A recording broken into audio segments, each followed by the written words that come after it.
clip it in there. Welcome back to the channel, everybody. Today we're going to be tracking two E46s. While they may look similar, they are actually very different from each other. This is a E46 330xi, the highest trim level you could get in an E46 non-M, with the exception of the ZHP, but the ZHP did not have an all-wheel drive option. The 330 makes 225 horsepower, a torque figure that's probably close to that, don't really know, it doesn't matter.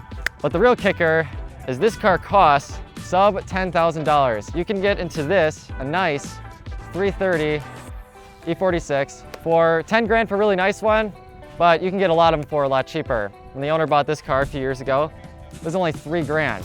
And on this side, we have the infamous E46 M3, making 333 horsepower out of its 3.2 liter inline six derived from BMW's racing engines. As glorious as it sounds in its 8,000 RPM rev limit, it suffers from expensive maintenance and an expensive buy-in price. Nice E46 M3s now cost easily over 20 grand, some of them even as high as 30 plus or 80 if you want to buy a really nice one.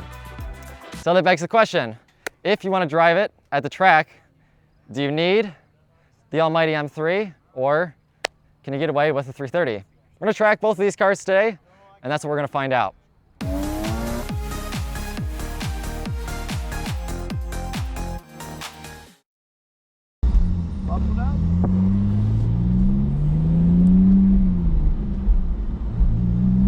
All right, everyone, we're gonna do a quick warm-up lap. Kind of get the feels for this car again. So you may remember we did a hot take on this car sometime last year. At the time it was called POV Driving Impressions. Since then, this car has had some changes done. Full detail in the description. Today, we're just gonna focus on driving. A little bit of tire squeal. They threw something on the track that seems to have made it really slick. They repaved some sections.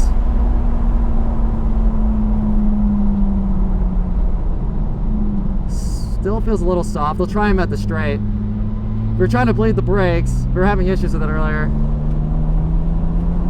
Pedal went soft.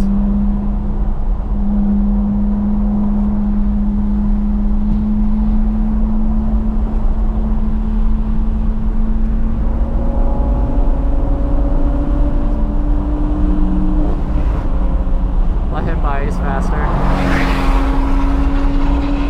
He is not faster. I shouldn't let him by. Alright, we'll try the brakes up here.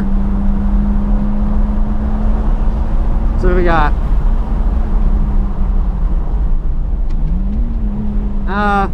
Alright, it should be good enough for a lap or a session. You probably do need some calipers or something. You hear me? Yeah. Okay, cool. Steering though is really good.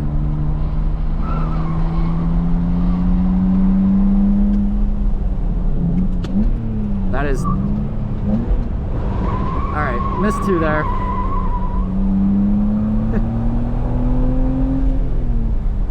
We're warming me up as well as the car.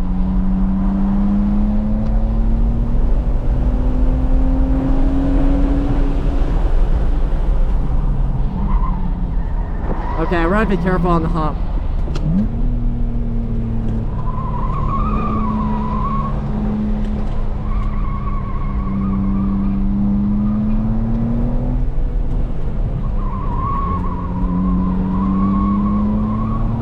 A little bit of tire score from the open diff. A little tight.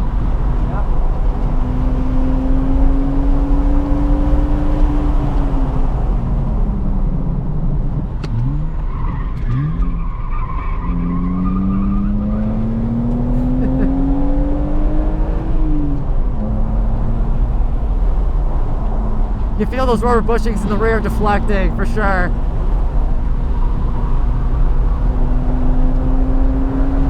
Here we go, on the straight.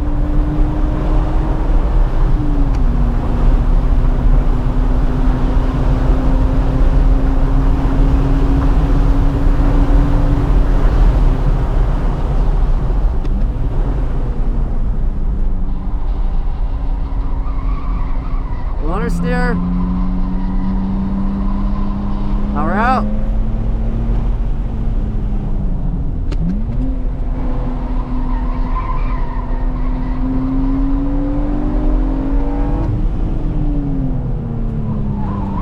I should let him by behind us.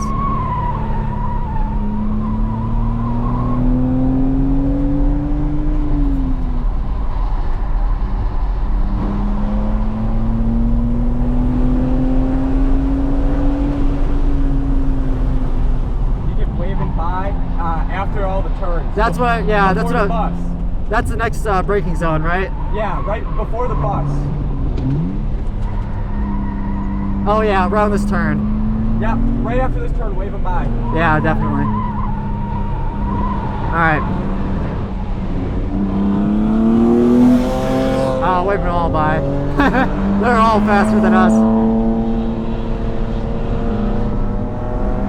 I don't want to hold them up.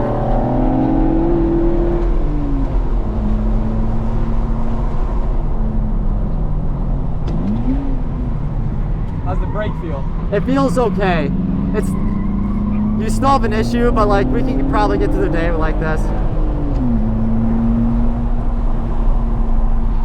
Ooh, all right. A little bit understeer. Hold the line. There we go. Yeah. There's a GTI behind us. He's somebody that we can actually kind of compete with. See if we can lose him.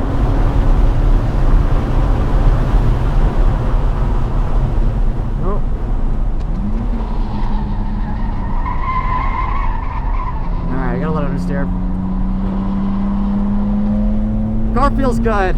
You can definitely tell your bushings in the rear are worn out. That's what your squeal is in the back.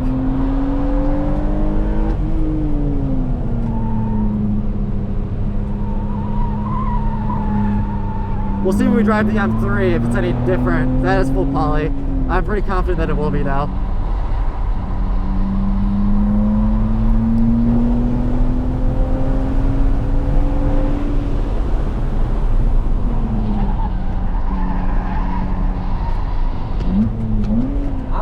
Brakes seem to be a lot better because I can tell you're braking harder. Yeah, no, definitely. They've gotten warm too. You don't have that good initial bite, but you have the braking power that it needs. The rear end's leaning quite a bit. That's okay.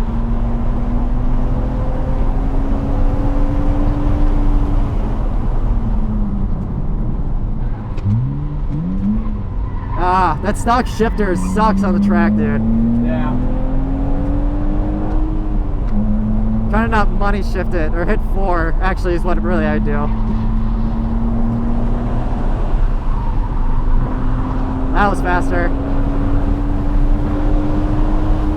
Oh, they're checking us. Oh, that was quick. That was a good session, though.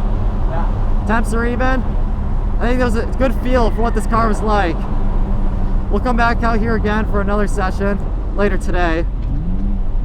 But let's go ahead and hop in the M3 and see how that is. Alright, we're doing a quick warm up. Oh, I forgot how much faster this car is.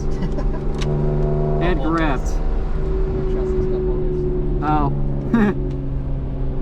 Oh man, dude, this thing feels so dialed in. Holy smokes. Wow. It is effortless. Yeah, this car's really easy. What RPM do you usually warm it up at? What's up? What RPM do you usually warm it up at? 5 or 6. Oh, 5 or 6? Yeah, you're usually fine. Alright. You got full temperature in it, so.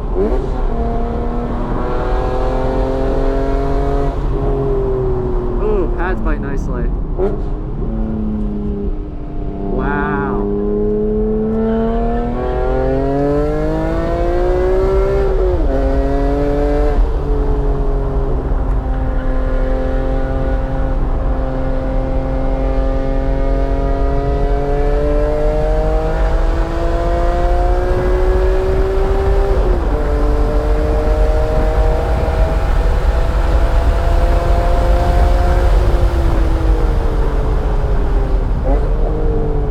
Holy smokes. Want to give me a little bit of direction here?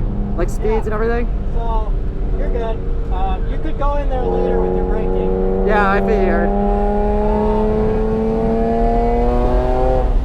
Yeah, right when you kind of get in here is your good turning point. Yeah. Go wide. Right to the middle here. And Follow the black. hang inside. Stay in, stay in.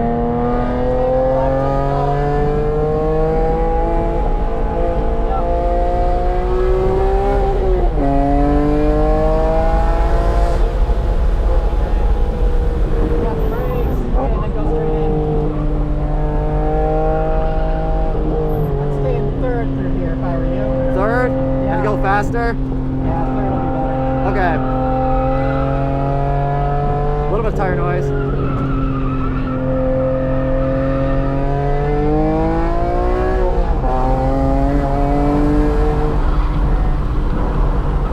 I'd stay on the inside more through there so that you have a straighter braking zone here. Okay. There you go.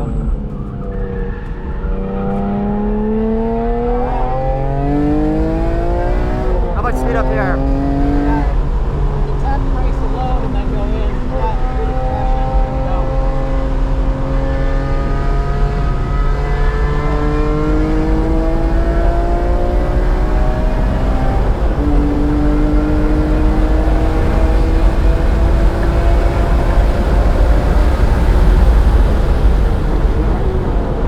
I could have even done later than that. You can wait to brake until the cones. Holy smokes, dude.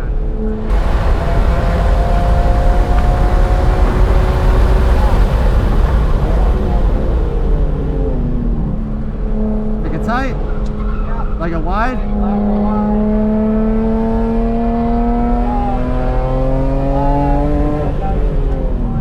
Deep third?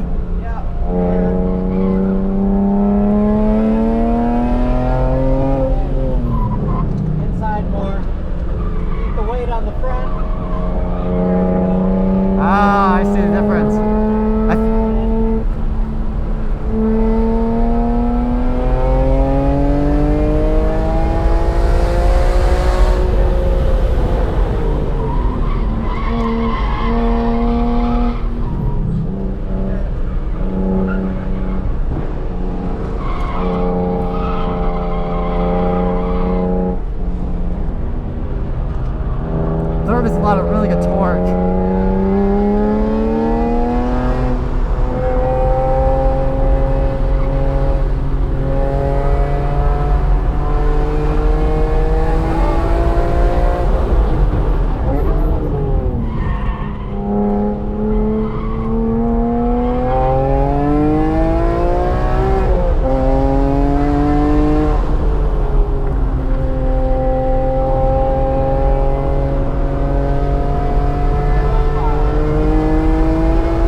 am I doing so far? Good. The main thing I'd say is try to be a little bit smoother with your pedal input. That's what I'm noticing too. So, the more progressive you are on and off throttle, the better.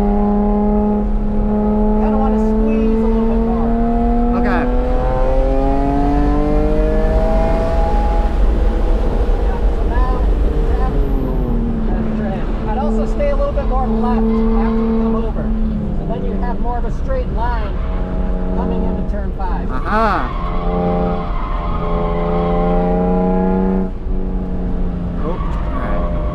We're in it now. There we go.